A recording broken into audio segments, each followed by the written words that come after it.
First, I just want to say thank you so much for the University of Toronto and the Robert and Nho Foundation for having me here today. It is a great honor to be here. Just want to make sure, can y'all hear me in the back? That's good? Okay. If you can't hear me, because then just signal and I'll speak up. Before I begin my talk, I would just like to say that if anything insightful comes out of my mouth, that's my ancestors. If anything just like, wow, that's me, and take that up with me, and I apologize beforehand.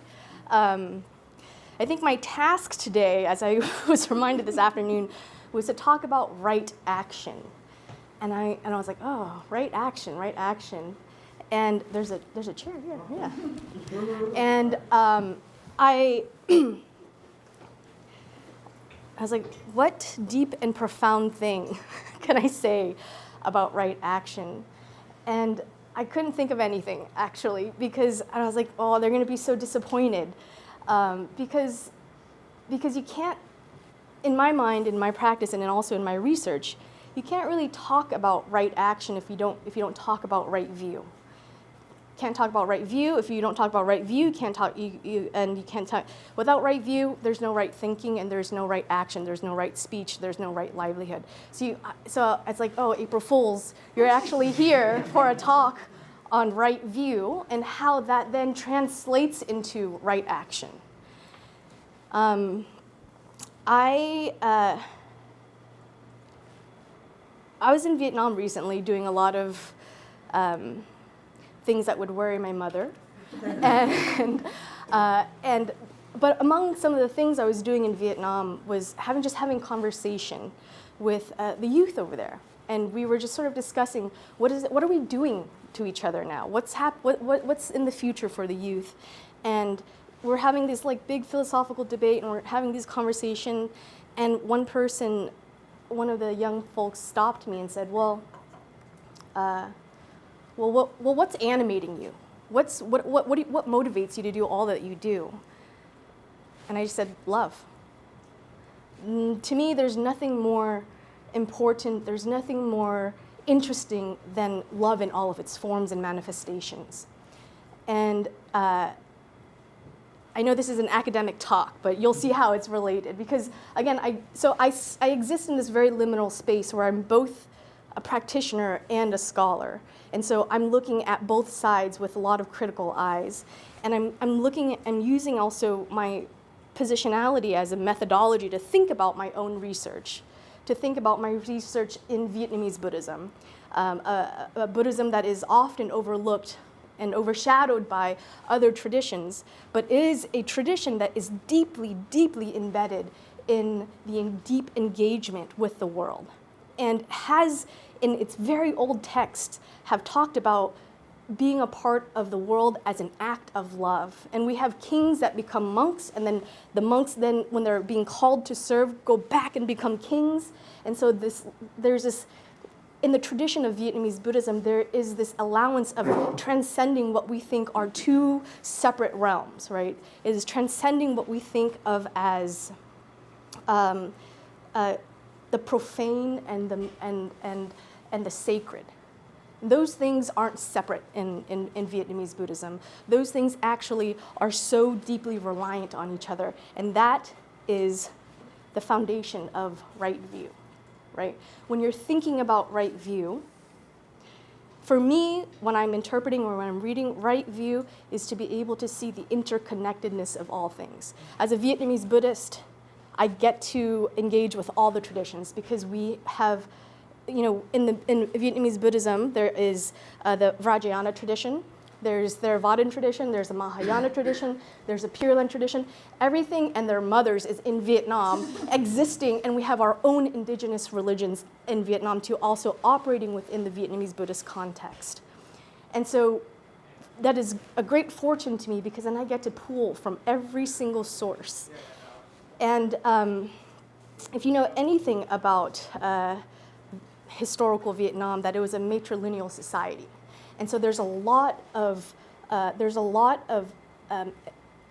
notions of care that's embedded within within our soteriology, within the sort of teachings of the Vietnamese Buddhist canon.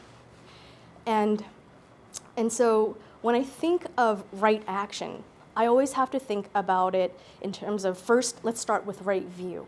And if I'm talking about it within the context of Vietnamese Buddhism in particular, I have to think about the relationships.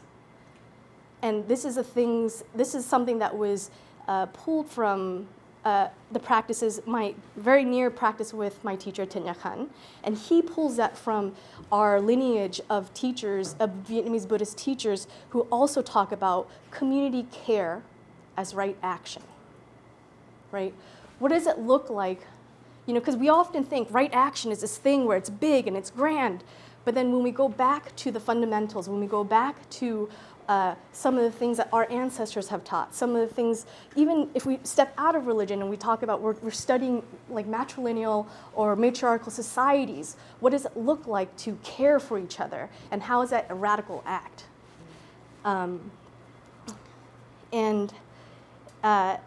And so I'll like, that's sort of like a big overview, but I'll start again back with right view. And the foundational things that's important for us to understand about right view is that, and I said I'm animated by and I'm animated and motivated by the practice of love. And for me, when I was younger, my teacher has always said, understanding is another name for love. And so I feel so incredibly fortunate to be standing at the nexus of both practice and academic endeavors, because then I get to expand on my understanding, so I can expand on what a practice of love may look like.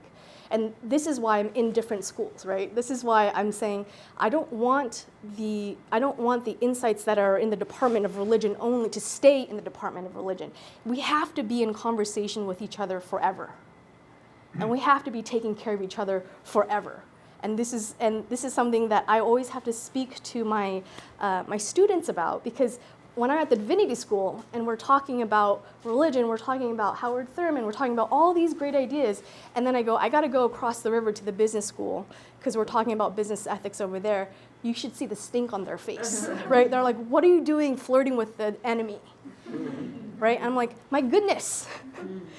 This is the problem, right? We're here and we're thinking and we're invested in right action, and yet you have created an enemy on the same campus as you. Everyone is doing their best, and this is the thing that's hard about right action, because it starts with right view. And we have to realize that, as in the Buddhist practice, that we are living in an interrelated system. We fundamentally need each other. And we rely on each other. And this notion of interdependence, this notion of interbeing, becomes you know, I was having a conversation with a student today in Ellie's class, and I said, you know, there's a Buddhist practitioners, especially in our tradition, are very suspicious of just purely intellectual work, because there is a difference between knowing, and then there's a difference between knowing, and there's a difference between understanding. You can intellectually know something, but it doesn't mean you understand it. It doesn't mean that you can embody it. And so everyone knows that we're living in these interconnected systems, but what does that look like into practice, right? And that's where the right view and the right action is. Those are where it gets all connected. And so when I think of right view, there's the element of interconnectedness, and there's the element of non-self, the emptiness of it all, right?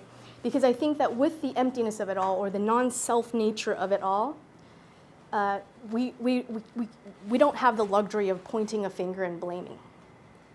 You're forced to actually see the interconnectedness of all the things, because I can't say this is all Ellie's fault because she's X, Y, and Z. I've narrowed her down to a particular person, but I have to say Ellie's behaving in this way because all of these conditions around her has said it's okay and she must survive. She must behave in this way. And so if I want to solve something, if I want to do something, if I want to think about systems change, I have to think about the roots of why Ellie's showing up in this way.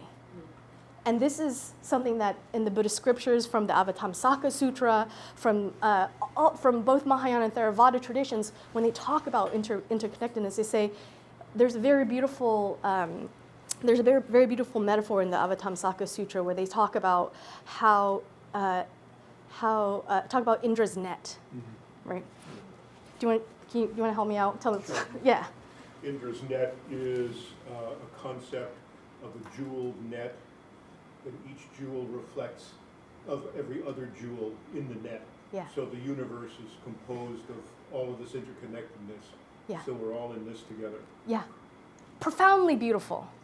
And I'm a reflection of Rob. I'm a reflection of my new best friend here. I'm a reflection of mom and dad over there. Like I get to be a reflection of them. As they transform, I transform.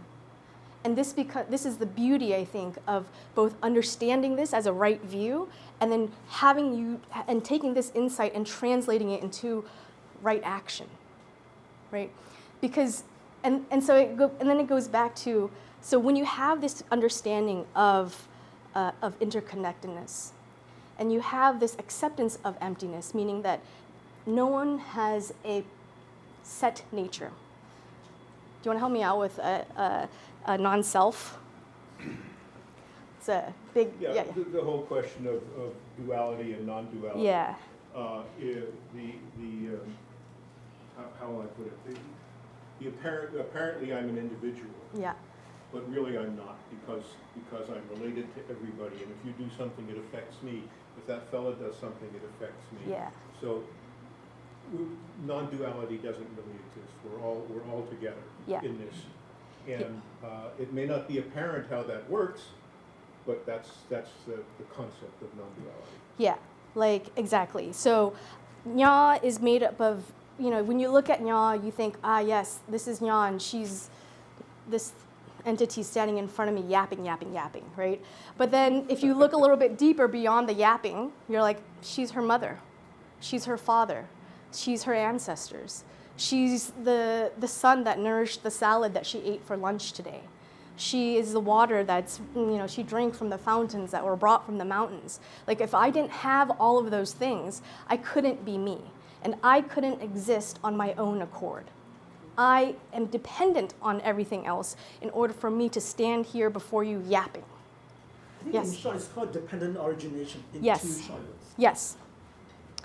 And so when we have those views in mind, and you're thinking about something such as systems change or right action, that is a thing that's supposed to create structure around how you think about what right action is. And to me, it takes off a lot of the pressure, because oftentimes when we are faced with really huge injustices, when we're faced with a lot of mass suffering before us, you think, I can't do anything unless I do something grand, unless I change the world in one fell sweep, right? And so therefore I won't do anything at all. And then you start to feel powerless. But there's a sutra, as there is a sutra all the time, for all the things, right? There's a sutra where the Buddha meets this young Brahmin, and this young Brahmin, he's just sort of like bowing in all directions, right? And the Buddha's like, dude, what are you doing? And the young Brahmin is like, I don't know, my dad just died, and right before he died, he told me to do this little ritual. And he goes, do you know what it means? And he goes, no. And then the Buddha goes, and he goes, okay. And he goes, so you're bowing in these different directions. I think it's about the relationships that you hold, right?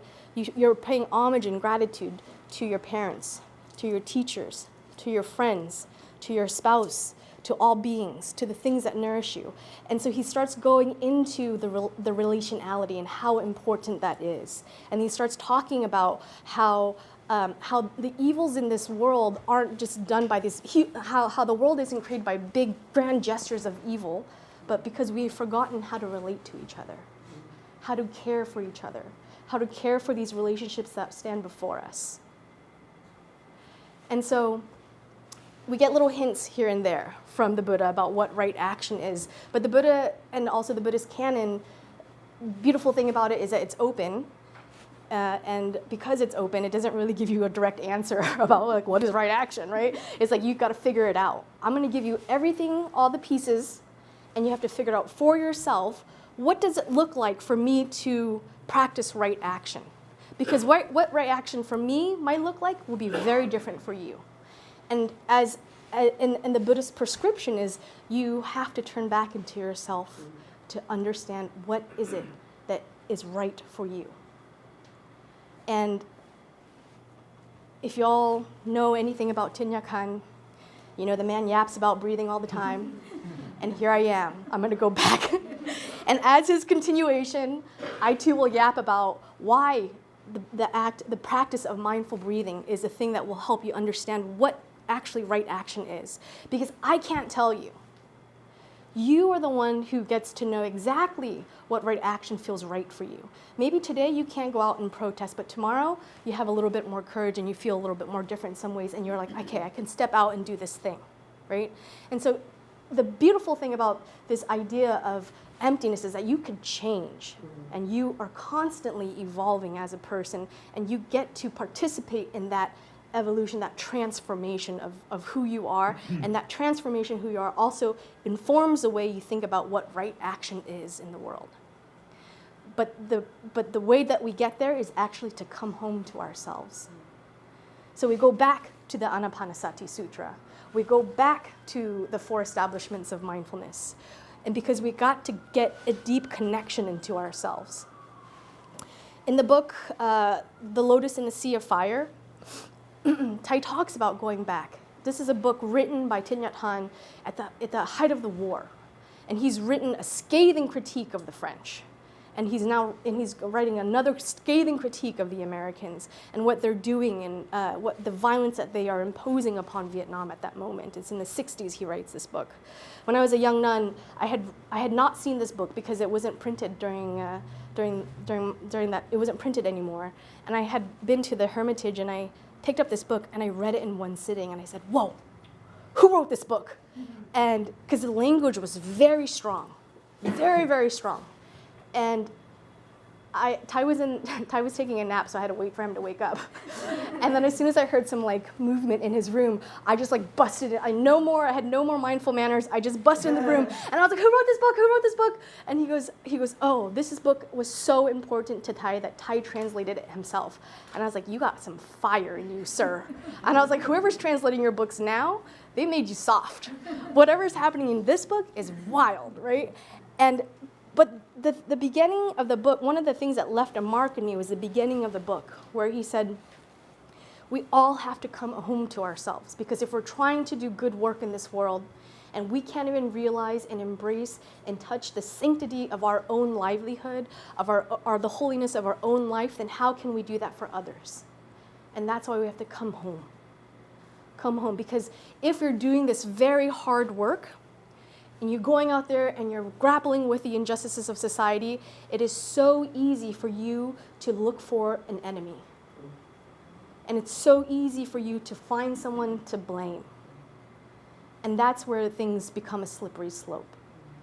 But if you're steadfast in this practice of love, and steadfast in this practice of knowing discernment, knowing exactly what you are doing, what your ethical obligations are in every moment, you will never find an enemy in this world.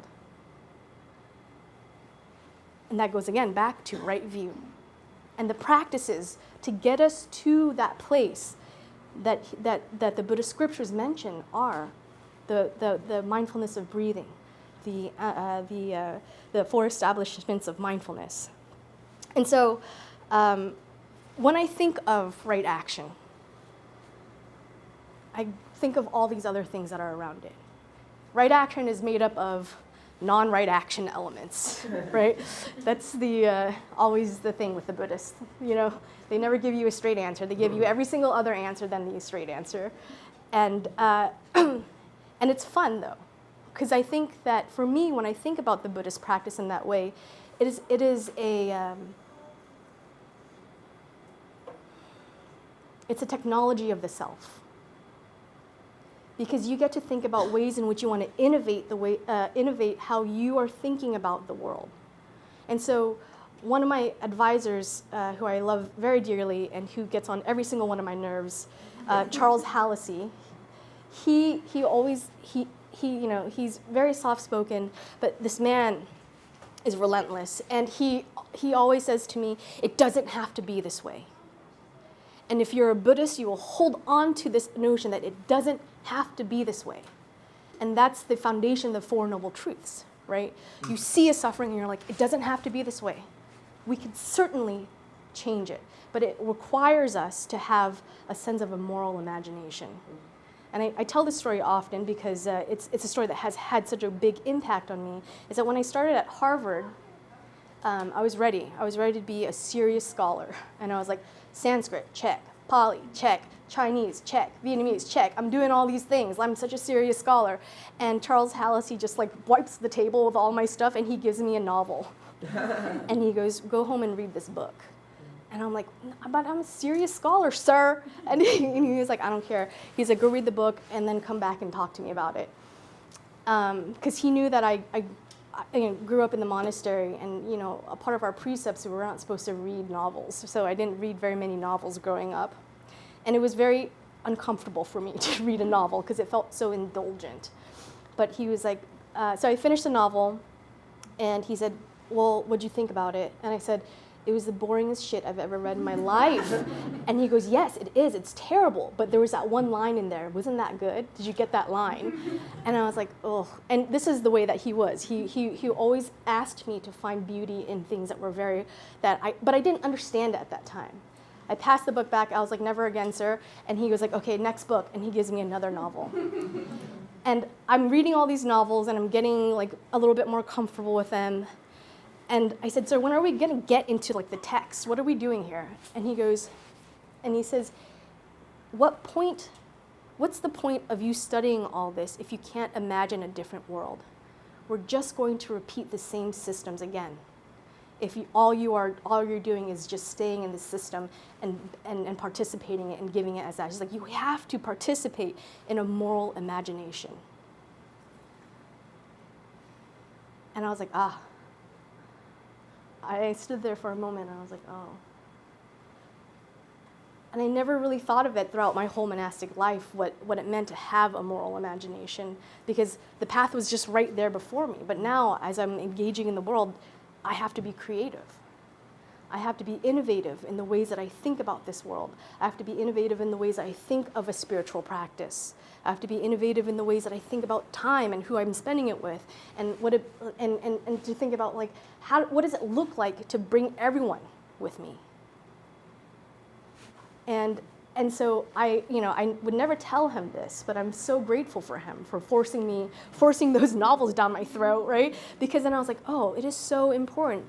And I started realizing, because people often think of Thai as a person, Thich Nhat Hanh as a person who was embedded in right action.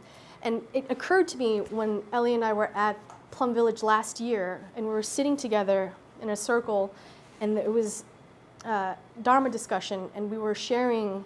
There was people from all over the world just sitting and talking about their practice. And I suddenly had this awakening, and I was like, oh my God, we are sitting in the fruits of someone's moral imagination. While Thai was in war, he had imagined a place where folks could come and practice and heal the pains that were from war and otherwise. And people could come together and actually see that it doesn't have to be this way. And I was sitting in someone's moral imagination. And so, again, I stand in between this very liminal space of both being an academic and also a practitioner.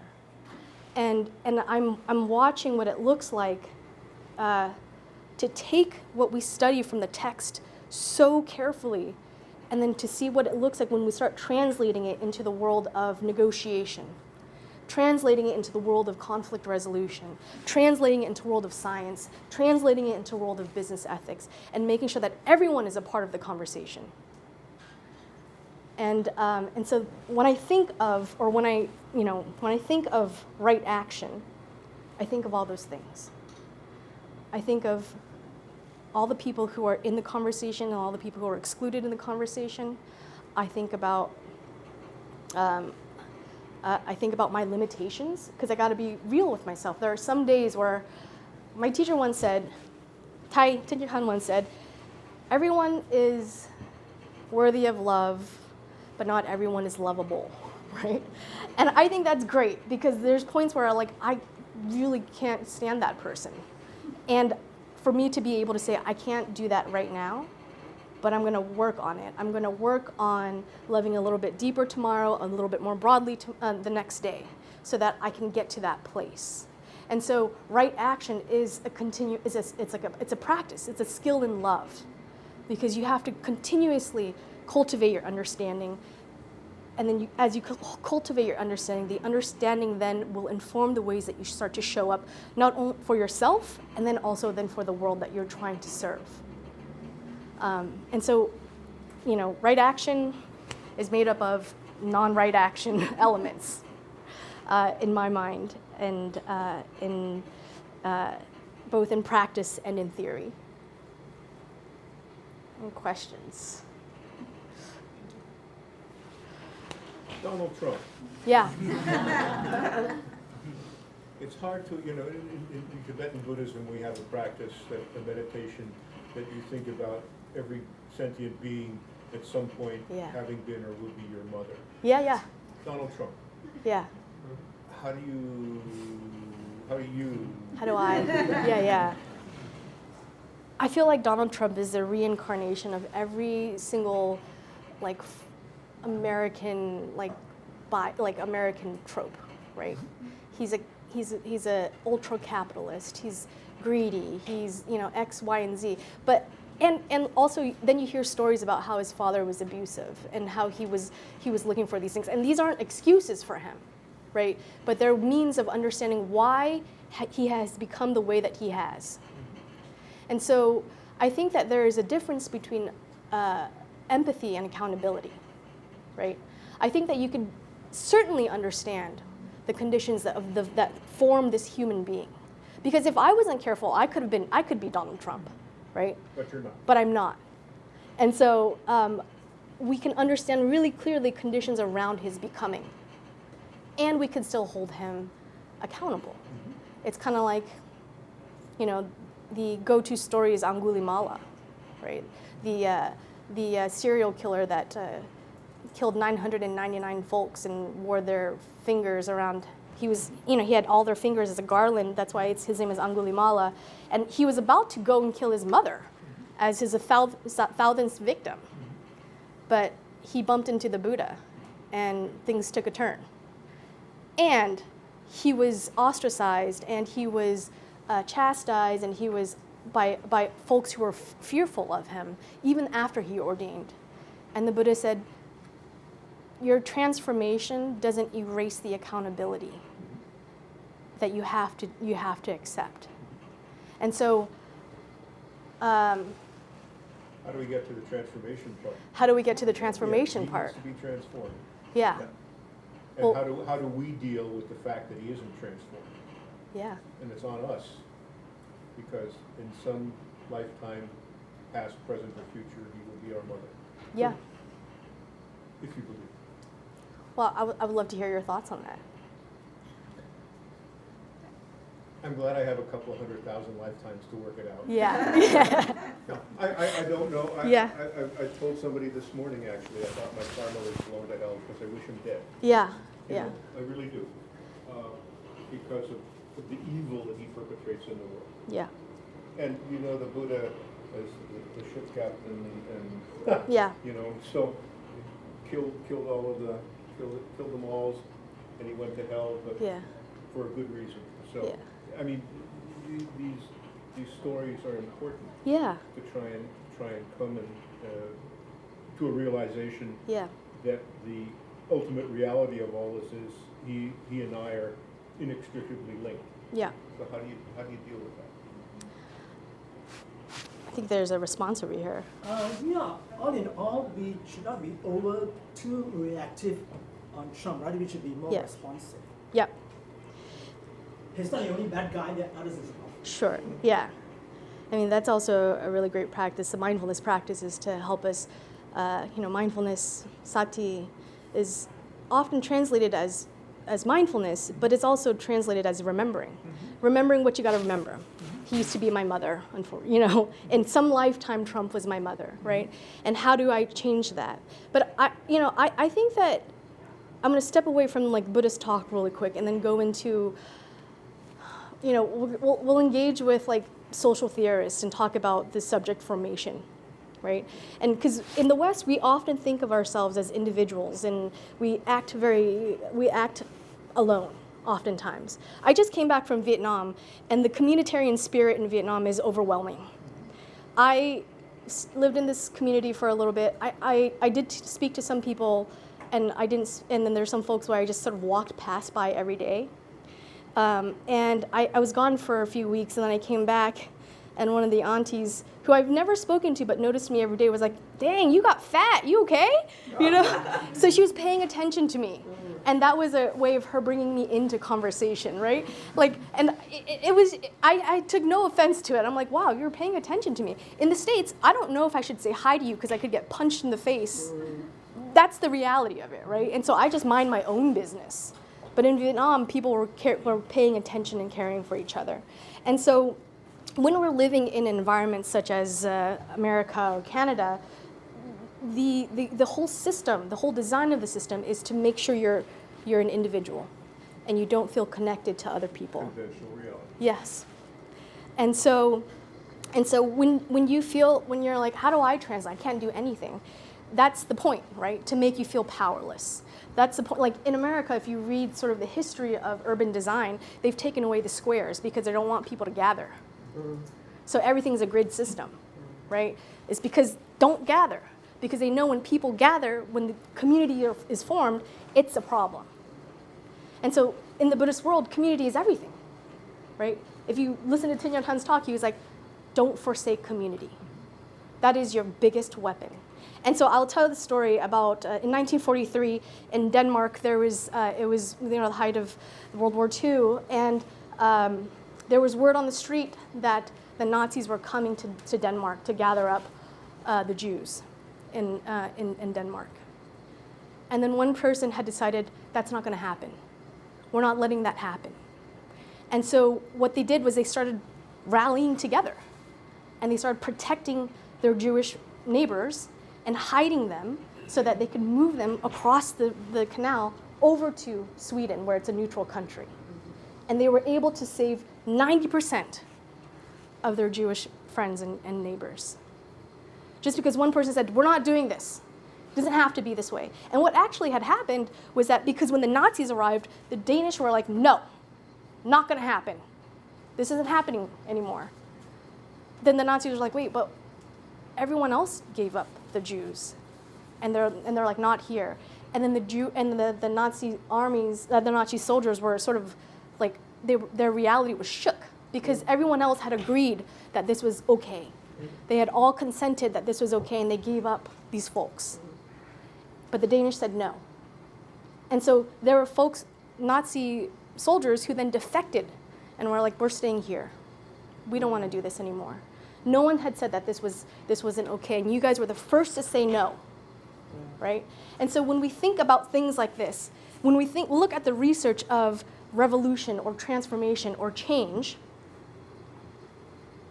I think the number coming out of Harvard Kennedy School is that we only need 6% of people to dissent. 6% of people to say, no, this is not happening. But it's so hard to do that, so hard to become a collective, to organize together as a community, because our whole system creates individual subjects. They don't create community members. There's no kinship among each other. And so, yeah, what do? We take care of each other. And we insist on taking care of each other. So we go back to that sutra where the Buddha goes, all that bowing in all those different directions, those are for all the relationships that are super important to you. So remember to nourish those relationships. And if you see your neighbor over there getting caught up in something, stand up for them. If you see your parents over there falling and tripping, go over there and take care of them. And it's these little micro moments, these little actions, these little acts of care, compassion, karuna, the word in Pali, yeah? The KR denotes, it's a verb. This is like, compassion oftentimes when we read it in the Western language, it often denotes a feeling, but in the Buddhist world, it is an action. You're always taking action, you're always taking care of something. Like the Bodhisattva, this is a joke I always make, but the Bodhisattva Avalokiteshvara, the Bodhisattva of compassion, she has 1,000 eyes and 1,000 hands to see and then to act, right? She doesn't have 1,000 tears. Right? And so she sees something, she does something. She does whatever it is in her capacity to do at that moment. And so the question is like, yeah, what do we do with Trump? You can't reach him up there, but you can reach right across. You can reach right in front. You can take care, you can insist on caring for the people who are right in front of you. And you can say, no, you're not going to do that to my neighbor, not today. And I think that is the ways in which we start to break away from the ways that we are subjected by the systems, the conditions that we are not conditioned by, but conditions not of our own making, right? This is a Marxist quote that my advisor has shoved down my throat, right? We are conditioned by conditions not of our own making. And so here we are. And so what are we doing to each other is a question, right? I like that you use the word attachment. Because in the Buddhist world, there's something called a near enemy, which is my favorite. You'll always be hearing me talk about a near enemy. It looks like the same, like the near enemy of love is attachment. On the outside, it all looks the same, but behind the curtains, it's a hot mess, right? And I think when we think about the differences between love and attachment, right, you can see immediately strategically the way your brain starts to think. And so for me, if I'm coming up to a situation and I'm trying to see like, oh, there's a problem here and we have to solve this problem, it has to come from a place of complete understanding, right? Not of an ideal, right? And so, I was talking about, I was talking to a young friend about his love life, in fact, this afternoon. And I said, sometimes people love the idea of you, but they don't love the reality of you, right? And so we got to be clear. What are we chasing after, okay? And so there's a really great case study, and it was sort of like it was a part of my business ethics class, where there was this plant in Taiwan where folks were making, like, I think some chips or something like that, or they were manufacturing things. And there's some folks, well-meaning folks in the States that were like, that's a human rights abuse, and like the working conditions are terrible, and they were like, we have got to change it, and let's shut this plant down, right? And the Taiwanese people were like, oh my God, please don't do that. This is my whole livelihood. This is so much easier than what I was doing before. What are you doing, right? And these people are like, no, like, we got you, we got this. We're gonna fix this for you. Exactly, right? That is an attachment.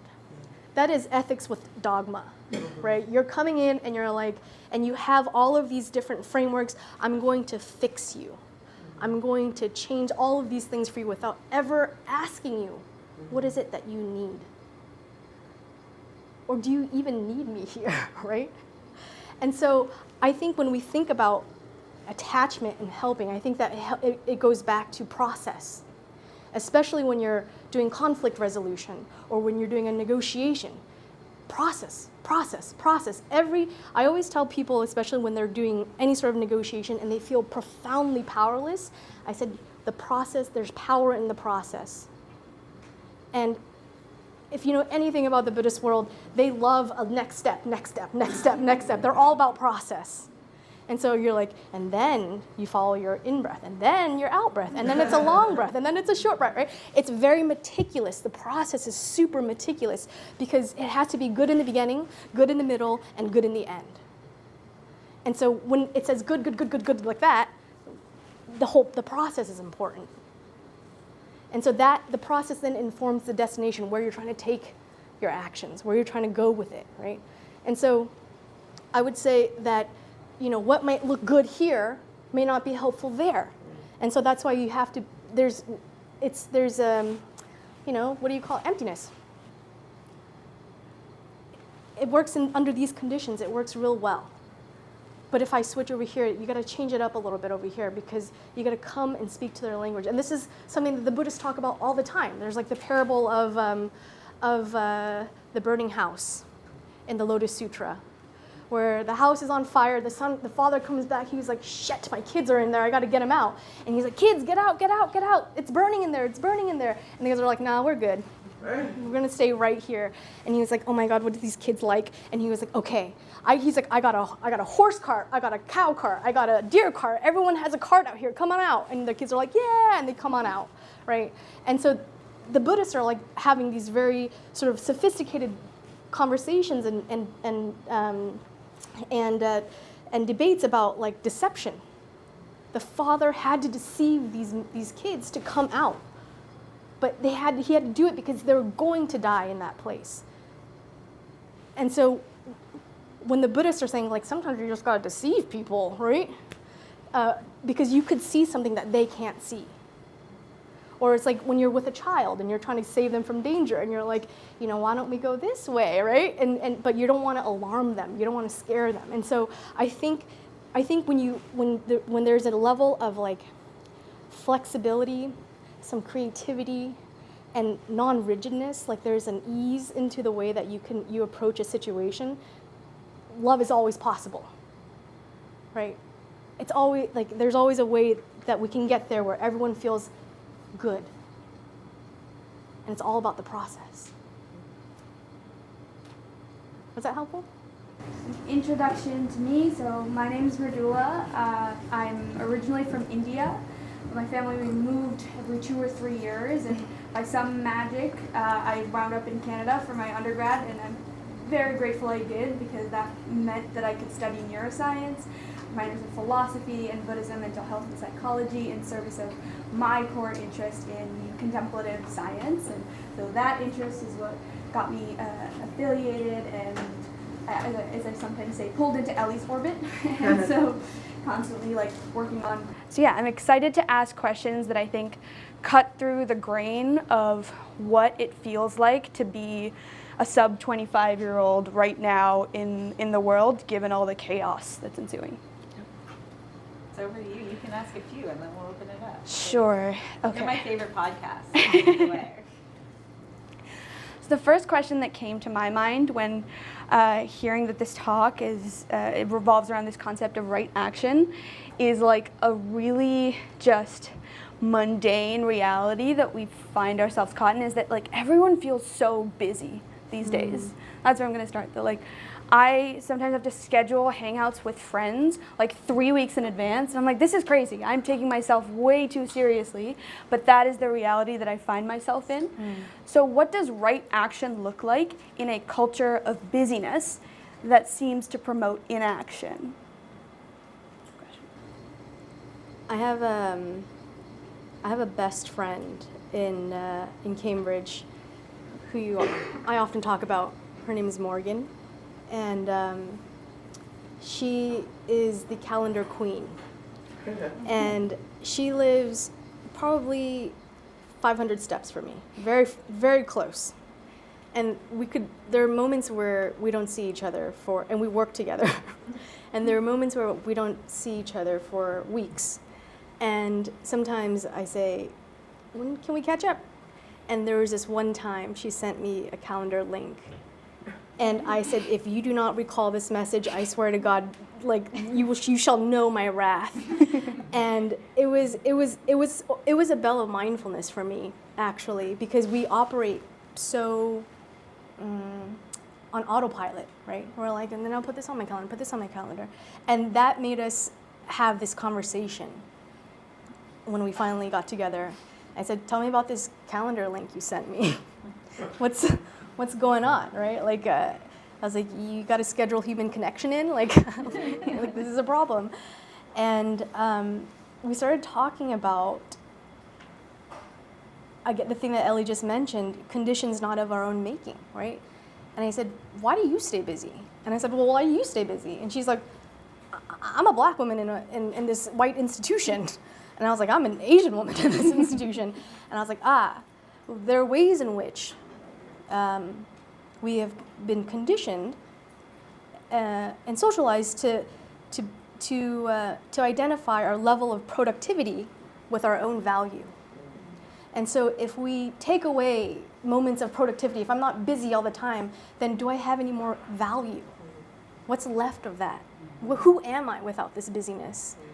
And that's when you start to get into dangerous territory, because then you'll start to realize that even without all the busyness, you're still worthy of love. You're still worthy of all the greatness, all the care, and all the community that's around you. But I think it took both of us actually some time to get there. We were able to intellectually know that our value, there's a way in which we're seeing our value being tied up to our own productivity. And but then we also work in a house where we have 500 kids.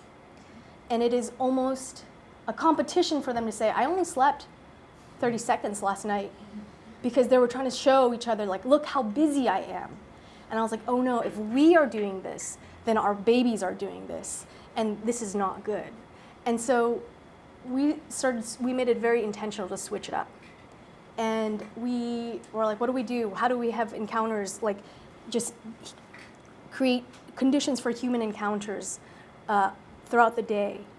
And we started designing the house where we'd have like coffee bar, or we would have sleep competitions, right? Who could sleep the most, right? And we have like ultimate mindfulness, because everything at Harvard, everything is ultimate something, right? And so we're like, how many times can you connect and have a conversation with someone that you don't know over dinner? And we started trying to break this idea of your value, your intrinsic value is tied up to your level of productivity, not just for ourselves, but for our students that we're trying to serve. Right? We wanted to show them that it doesn't have to be this way. And so this year, there's an age where like everyone's getting married, and now I'm crossing over to this age where I'm getting a lot of funeral invitations, which is unfortunate for me. It's quite early, I think, for my age, but every month so far, I've heard news. And I'm like, my goodness, how does the reality of the impermanence of it all, how does that change when I think about these relationships that I hold so dear to me, right? And so I don't have, as a good Buddhist, I don't have a clear answer for you, right? I think there are things that we have to ask ourselves about, like what Elli said. What are the intrinsic values that are really important to you? To me, I've lived a life where relationships are everything, and the most important thing that I have. It's the thing that animates my life. And so translating this text could wait, right? Or this little admin thing could wait, so I can just be present for this person. And I also learned in Vietnam, people just very randomly go, hey, coffee. It's a thing, right? Coffee is a verb in Vietnam, and so they would just text you and say coffee, and they would drop a location, and the expectation is that you would show up and have coffee. And I would never think to do that in the States, but I tried it. I was like, okay, this person, it wasn't an invitation, it was a demand.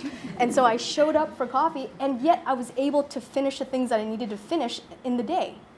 Joyfully, in fact, because I had that bit of connection. And so experiment, right? You don't have to radically change your life, but like have a spontaneous coffee and see if it really has a big impact on your life or not. Maybe there is possibility, right? Yeah, I love that. I think that insight for sure, I'll be thinking about that. Right action in this culture of busyness is sometimes scheduled and sometimes it's spontaneous. Mm-hmm. And embracing those opportunities for spontaneity might be the radical act that we're looking for. Yeah, I think mindfulness is knowing how to take care of the moment. Mm-hmm. Is being fully present to be like, this needs to be done right now. Right? And there's a way in which your calendar could be like this haze that disconnects you from what's happening right in this moment. And so, I think to me, as someone who's studies Buddhism, but also as a practitioner of a mindfulness practitioner, that's the thing. Like, I get to have many options before me when I'm truly mindful and present for it. All right, I'll go moral beauty and moral elevation. So these are words that I've been thinking about because I heard it in a talk recently, and then totally that connects to your concept of moral imagination. Mm-hmm. So I was wondering if both of you had an anecdote of seeing someone perform a moral act that like unlocked or nourished something in you. So psychologists have been studying moral elevation, and that's a concept that gets the idea that when you see someone do something good in the world, like you realize that that's a possibility not only for them but for yourself. And so I'm wondering if there is an anecdote that comes to mind of you seeing someone else do something really awesome in this world, especially maybe given the opportunity to not do that and the incentives to not do that, that nourished and changed something in you. Nho told me a story about Nho doing something recently, so now I'm going to prompt you to tell the story of walking in Bhutan up a mountain and choosing to do what you did, and then hearing its fallout. Okay. So like, actually, if someone's like, what's a good example of right action? And I love this word. It kind of sounds like you're bringing, was it moral? Beauty or elevation? Moral elevation sounds like maybe a like living example of right action. Yeah. In some way, which is an interesting, I'm always curious when I was doing my PhD here at the Institute of Medical Science. I love being in my neuroscience classes when I had two sets of notes. One was just like taking notes for the class, and then the other was like, how does this correspond to concepts or theories I know from like Buddhist scholarship? Because I always thought those two things were taught in concert. So I like these two in concert, right action with these moral pieces. So my example and anecdote for, I'm so sorry, moral elevation. Moral elevation and right action. My anecdote is going to be a story of something Nho did recently, told by Nho, because I don't have to give the anecdote. It's right here. In November, I accompanied a delegation of nuns to Bhutan because they had a world peace prayer, a prayer for world peace with the Bhutanese delegation. It was organized by the king, and so there was many different Buddhist communities coming together to pray. And it was ritual heavy, but it was super beautiful and beautifully organized. And the organizers also wanted to show their esteemed guests, parts of Bhutan so that we could see. And so a part of Bhutan is Tiger's Nest, right? That's like the go-to iconographic mountain of Bhutan. And I had my gaggle of nuns. I was like, I don't know if anyone is taking care of nuns.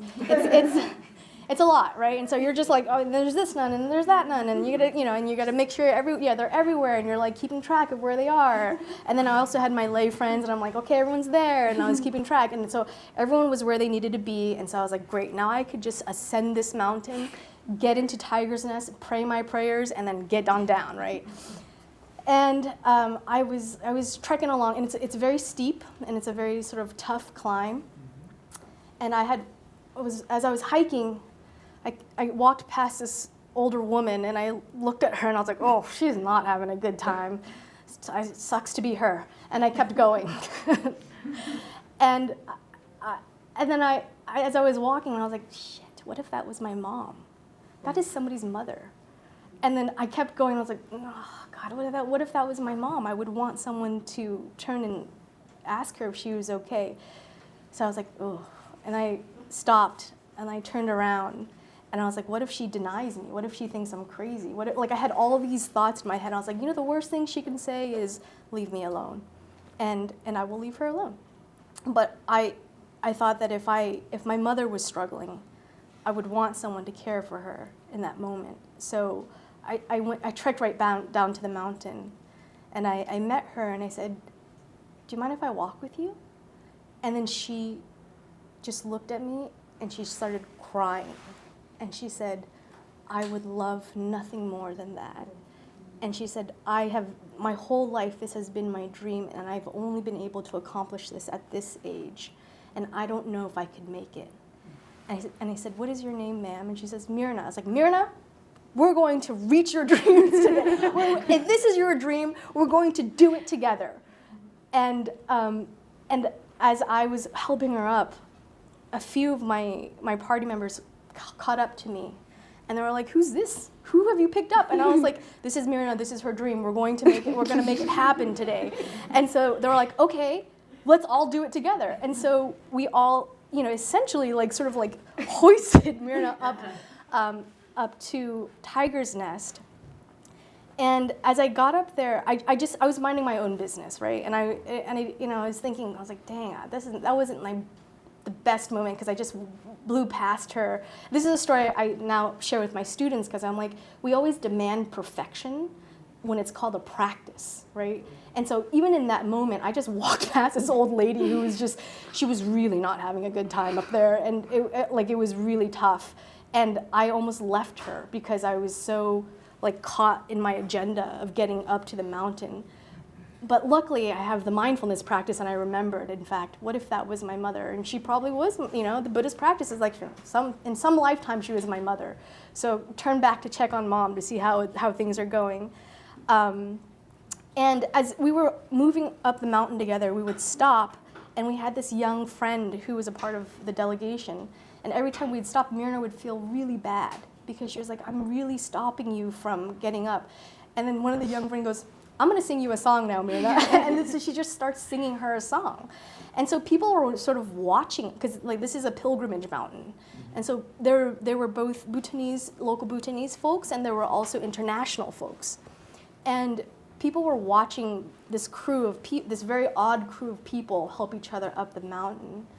And as we finally made it really near the top, where there's this next descent that's the hardest, people had stopped us and said, I came up this mountain because I was going to pray, but watching you hoist each other up, watching you support each other up the mountain is giving me the faith that I was praying for. And to me, I was feeling so guilty for walking right past Myrna. But the mere act of returning, of holding her and then being with her and going up the mountain together with her was something that everyone else, I didn't notice this, but everyone else was watching, and it meant something to them too. And so I said, oh, it doesn't, and that was to me, again, I was like, oh, right action doesn't have to be this big thing. And you could mess up the first time, and you can come back, and you can be like, I made a mistake, and let me try this again, right? And so I always say to my students that you may think that you have no impact in the world, but you are constantly planting seeds that you will not see the fruit of. What a brilliant case study in both right action and moral elevation, because from that we gather so much, right? That right action can be actually a corrective for a wrong action or a misstep, and that also all of the people that inspired along the way. So you going back, nourished something in Myrna, nourished something in the nuns that were with you, and then all of the people trekking Tiger's Nest. So, and hearing that story now, I feel like this room. I hope that you all have a chance to fall in love with yourself and enjoy the company of your own presence. Thank you, Nho. Thank you.